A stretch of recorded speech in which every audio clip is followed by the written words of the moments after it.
Assalamualaikum warahmatullahi wabarakatuh. Apa kabar teman-teman semuanya? Kita kali ini bertemu via online. Setelah beberapa hari ini kita bertemu secara offline di kelas. Tujuan bertemu secara online ini adalah bentuk flip classroom, di mana pembelajarannya kita lakukan di rumah terlebih dahulu. Lalu ketika kita bertemu minggu depan, kita bisa melakukan diskusi, kita bisa melakukan menjawab soal-soal kuis, dan kita bisa melakukan komunikasi dan kolaborasi bersama teman-teman kelompok atau bersama teman pair 2 orang, sehingga apa yang harus teman-teman lakukan adalah mempelajari materi sebelum kita masuk kelas minggu depan. Materi ini adalah kelanjutan dari minggu kemarin tentang permasalahan pendidikan di tanah air, tentunya di Indonesia. Dan kemudian ada judul kecil di sini, perlukah ujian nasional dikembalikan? Nah, tentunya topik ini sangat menarik. Setelah kita berdiskusi mendalam minggu yang lalu, bahwa kita sama-sama mendiskusikan ada paling tidak 5 permasalahan di Indonesia. Yang pertama, pemerataan pendidikan di Indonesia ini masih belum sempurna gitu ya, masih belum merata, karena Indonesia adalah negara kepulauan dari Sabang sampai Merauke, dan itu akan membutuhkan waktu yang sangat lama untuk bisa pemerataan akses pendidikan. Lalu yang kedua, mutu pendidikan juga masih ada ketimpangan antara pendidikan di kota atau antara sekolah di kota dan sekolah di pedesaan. Gap yang luar biasa, baik itu dari mutu infrastruktur, dari kualitas dan kuantitas guru maupun sumber daya yang lain. Lalu saat ini kita juga minggu kemarin kita juga membahas karakter peserta didik kita mulai menurun. Lalu kita juga membahas tentang pemerataan kualitas dan kuantitas guru. Kita sepakat bahwa sebenarnya distribusi guru yang menjadi masalah, karena Indonesia saat ini sedang tidak kekurangan guru, tetapi bagaimana pendistribusian guru yang pas itu yang masih menjadi perjuangan yang dilakukan oleh pemerintah saat ini. Lalu bagaimana dengan akses pendidikan yang juga belum merata begitu, siswa-siswa di kota bisa memperoleh akses pendidikan yang lebih mudah, sementara siswa yang tinggal di daerah pedalaman, di pedesaan atau 3T, akses terhadap pendidikan masih sangat sulit didapat. Nah, teman-teman sekalian, lalu dari perdebatan ini, permasalahan ini, kekurangan-kekurangan yang terjadi saat ini begitu ya. Kemarin kita membahas bagaimana karakter anak kita banyak yang menurun, banyak terjadi bullying, banyak terjadi Gen Z yang kemudian semangatnya, motivasinya kendor, daya kerjanya menurun. Lalu muncullah usul begitu ya, bahwa ini gara-gara ujian nasional dihapus nih, gara-gara ujian nasional gitu ya, siswa SMA tidak bisa membaca begitu. Itu yang terjadi di media sosial akhir-akhir ini yang santer begitu ya. Dan kemudian di Menteri Pendidikan Dasar dan Menengah yang baru, Prof. Abdul Muti, kemudian sempat menyinggung akan ada evaluasi terkait kebijakan pendidikan, termasuk opsi memunculkan kembali ujian nasional. Yang menjadi pertanyaan sekarang adalah, perlukah ujian nasional diadakan kembali? Mari kita gali satu persatu apa narasi yang berkembang atau narasi yang dulu sempat santer ketika ada ujian nasional. Nah, ini dia. Ini adalah berita yang saya kutip dari detik.com. Banyak siswa bunuh diri. UN sebaiknya dievaluasi. Gitu ya. Jadi ini tahun berapa? Saya tidak kelihatan dengan jelas, tapi ini ada sekitar tahun 2017-an begitu ya, atau 2007-an begitu, bahwa saat itu ketika ujian nasional terjadi dan banyak siswa kita yang tidak lulus, akibatnya banyak sekali siswa yang commit suicide, yang kemudian melakukan bunuh diri. Gagal ujian nasional, siswa ancam bunuh diri. Ini dari koran Tempo. kasus bunuh diri siswa terkait ujian USBN diminta ditinjau ulang. Dan ini adalah benar-benar real terjadi. Apakah kemudian beban yang berat ini akan kita timpakan kembali kepada murid-murid kita, baik di SD, SMP, dan SMA? Mereka kemudian akan dibayang-bayangi oleh kegagalan, ketakutan untuk tidak lulus ujian. Dan ketika mereka dinyatakan tidak lulus ujian, mereka akan merasa bodoh, mereka akan merasa tidak berguna, mereka akan merasa bersalah di hadapan orang tua mereka. Dan bukan hanya siswa yang akan mendapatkan permasalahan itu, barangkali nanti suami akan menyalahkan istrinya. Kenapa istrinya tidak mendidik anaknya di rumah dengan baik, begitu ya. Kemudian istrinya juga menyalahkan suami, mengapa tidak memberikan gaji yang lebih agar bisa memberikan les tambahan kepada muridnya. Jadi mata rantai saling menyalahkan ini akan kembali terjadi ketika ujian nasional itu dimunculkan kembali. Lalu apa yang kemudian menjadi pertimbangan, gitu ya? Dan mengapa ujian nasional itu tidaklah tepat untuk menjadi penentu kelulusan? Jadi penentu kelulusan tidak lagi relevan di Indonesia atau menggunakan ujian nasional yang terpusat. Kemudian itu menjadi satu-satunya acuan untuk meluluskan atau tidak meluluskannya peserta didik. Yang pertama, ujian nasional menjadi sarana kecurangan berjamaah. Bagi teman-teman yang ingin atau setuju ujian nasional dikembalikan dan itu menjadi syarat kelulusan, ayo teman-teman, saya ajak untuk mengajar di sekolah terpelosok atau di SMA terpencil. Mari kita pergi ke sana dan kemudian kita uji cobakan memberikan soal ujian nasional. Bisa atau tidak siswa di desa itu mengerjakan? Saya jamin mereka tidak akan bisa mengerjakan soal itu. Jangankan mereka mengerjakan soal ujian nasional, gitu ya. Mereka masuk sekolah saja, itu kita sudah bersyukur. Lalu kemudian diberikan soal yang antah berantah, soal itu dibuat oleh siapa. Kemudian siswa tersebut yang mungkin tidak diajar gurunya karena gurunya kekurangan, yang mungkin tidak pernah membaca buku karena dia tidak punya buku, yang mungkin dia tidak pernah mendapatkan informasi karena tidak ada internet di situ, lalu disuruh mengerjakan soal yang sama dengan siswa-siswa yang ada di Jakarta. Ini perlu kita pertimbangkan sekali lagi, teman-teman sekalian. Yang kedua, jika untuk memetakan mutu pendidikan, mengapa murid yang dihukum? Ini yang menjadi permasalahan, teman-teman. Alasan mengapa ujian nasional diadakan lagi adalah pemerintah ingin memetakan kualitas pendidikan nasional.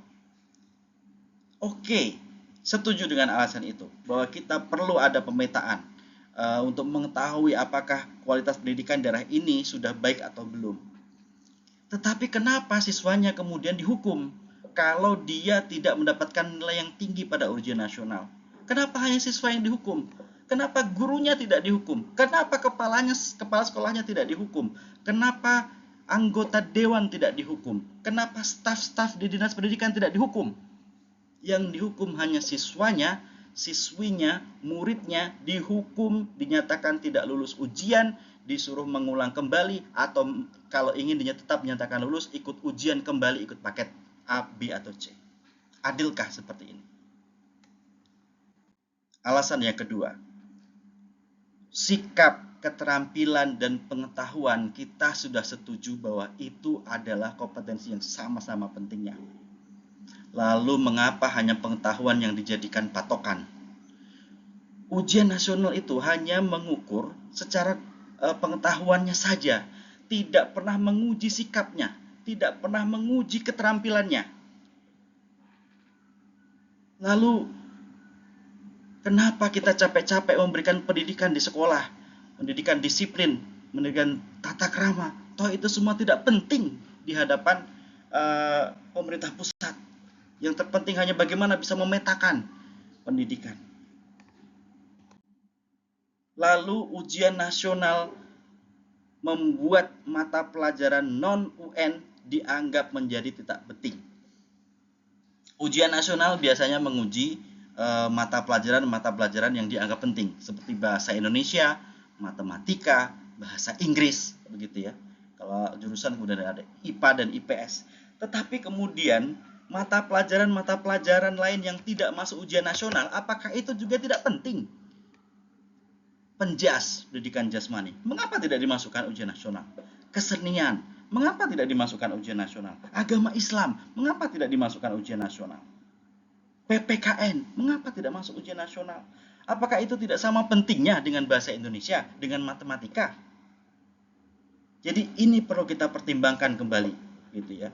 Nanti guru-guru yang mengajar non mata pelajaran ujian nasional, mereka menganggap, saya tidak penting mengajar di sekolah ini, toh itu tidak di ujian nasionalkan. Lalu alasan yang selanjutnya adalah ujian nasional seolah mengisyaratkan pemerintah tidak percaya pada sekolah.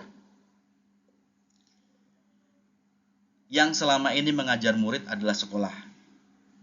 Yang selama ini berjibaku selama 3 tahun, mendidik, mengajari, kemudian bersama-sama bercengkrama, itu adalah guru-guru di sekolah. Kemudian ujuk-ujuk tiba-tiba ada soal. Atau bolehlah dikasih kisi-kisi, tetapi ternyata dari kisi-kisi itu berbeda dengan soal yang keluar. Soal itu antah berantah dari mana asalnya? Kenapa pemerintah tidak percaya kepada sekolah? Kalau begitu, kita anggap sebagai universitas misalnya. Pemerintah percaya kok setiap masing-masing kampus mengajarkan ujian untuk menyatakan si mahasiswa ini lulus atau tidak. Mengapa untuk sekolah pemerintah tidak percaya? Kalau begitu, kalau sama-sama pemerintah tidak percaya, mari kita adakan ujian nasional juga untuk mahasiswa. Agar sama-sama mahasiswa mendapatkan ujian. Agar terstandar antara UI, ITB, Universitas Jambi, Universitas Bengkulu. Semuanya terstandar. Ayo kita adakan ujian nasional kalau begitu. Tapi kan tidak. Perguruan tinggi diberikan kepercayaan untuk mengadakan ujian kelulusan sendiri. Lalu kenapa satuan pendidikan pemerintah tidak percaya? Padahal sama-sama. Guru, dosen sama. Guru banyak juga kok yang bergelar doktor, banyak juga yang bergelar master. Jadi apa bedanya? Lalu dari semua ini tentu teman-teman ada yang ingin menyampaikan pendapat. Saya agak emosional sekali ya teman-teman ketika membahas ujian nasional ini, karena saya adalah produk pertama saat itu pemerintah uji coba untuk ujian nasional lulus atau tidak lulusnya di tahun 2003. Teman-teman boleh silahkan cek, tahun 2003 itu adalah kelinci percobaan pertama. Betapa saat itu saya sedih melihat teman-teman puluhan tidak lulus. Dan saya nyaris tidak lulus saat itu karena nilai bahasa Arab saya 4, sekian dan syarat kelulusannya adalah 4,5. Nyaris sedikit sekali saya tidak lulus waktu itu. Dan saya sangat sedih sekali waktu itu teman-teman saya yang dari IPA mayoritas tidak lulus. Teriris rasanya selama 3 tahun kita berjibaku bersama ditentukan dalam 3 hari. Dan setelah 5 tahun saya kuliah, kemudian saya diangkat menjadi guru PNS, saya menyaksikan sendiri ujian nasional itu masih ada. Saya menyaksikan sendiri murid saya tidak lulus. Yang saya ajarkan, yang saya selama ini mengajari dia, dan ternyata ia dinyatakan tidak lulus.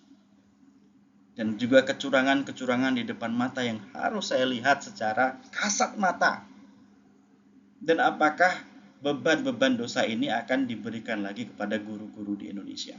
Mari kita sama-sama berpikir. Saat ini sudah ada AKM, ada asesmen nasional yang ada 3, ada AKM, asesmen kompetensi minimum, yang itu diikuti oleh seluruh satuan pendidikan di Indonesia, yang pesertanya adalah diacak, begitu ya, perwakilan, dan yang diuji tentunya ada literasi dan numerasi. Lalu dalam asesmen nasional itu ada namanya survei karakter. Jadi di sini dinilai juga, bukan hanya kognitif saja, ada survei karakter yang itu juga siswa yang mengisinya. Lalu ini yang menarik, ada survei lingkungan.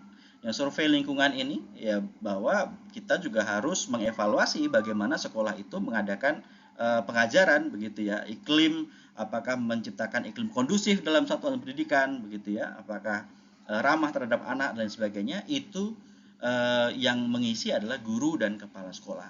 Jadi di asesmen nasional ini berbeda dengan ujian nasional. Kalau ujian nasional yang suruh mengerjakan adalah hanya siswanya, di asesmen nasional ini siswa, guru dan kepala sekolah semuanya ikut mengisi, ikut di diases di situ. Jadi menurut saya pribadi ini lebih fair begitu ya. Jadi mari teman-teman, kalau kemudian siswa SMA belum bisa membaca, yang disalahkan kurikulum merdeka, yang disalahkan ujian nasional, tentu tidak fair. Kurikulum merdeka baru diterapkan di tahun 2022. Dan ketika SMA berarti dia baru setahun atau 2 tahun menerapkan kurikulum merdeka. Lah kan pelajaran membaca itu di kelas 1, kelas 2, kelas 3. Saat si anak SMA di kelas 1, kelas 2, dan ketiga itu pakai kurikulum apa begitu. Kenapa yang disalahkan kurikulum merdeka? Jadi kita berpikirnya jangan kemudian digeneralisir, ini adalah salah kurikulum merdeka, ini adalah salah ujian nasional, dan sungguh tidak bijak kalau kemudian tidak bisa membaca di SMA yang disalahkan adalah ujian nasional. Tentu itu sangat tidak bijak karena proses membaca sekali lagi itu diadakan ketika 10 tahun yang lalu sebelum dia masuk di SMA. Demikian teman-teman, saya minta kesediaan teman-teman untuk bisa berbagi pendapat di kolom komentar di bawah ini, begitu ya. Perlukah ujian nasional kembali diadakan dan mengapa? Jadi di sini adalah forum diskusi. Kalau kemudian teman-teman tetap menganggap bahwa ujian nasional itu perlu, tidak apa-apa. Itu adalah mari kita saling mendiskusikan, saling mendebatkan, karena ini kan sesuatu yang sedang dianalisis oleh pemerintah. Siapa tahu dengan apa yang kita diskusikan pada forum kelas ini ya bisa didengar atau bisa setidaknya didengar oleh sesama mahasiswa dan atau guru atau pemegang stakeholders yang lain ya, kalau tidak bisa tingkat pusat, tingkat Jambi. Terima kasih atas perhatiannya. Kita insya Allah bertemu lagi secara offline, dan mohon maaf apabila ada kesalahan. Mohon maaf karena saya agak emosional tadi dalam membawakan mengapa ujian nasional tidak perlu dikembalikan. Mohon maaf sekali, dan saya akhiri. Wassalamualaikum warahmatullahi wabarakatuh.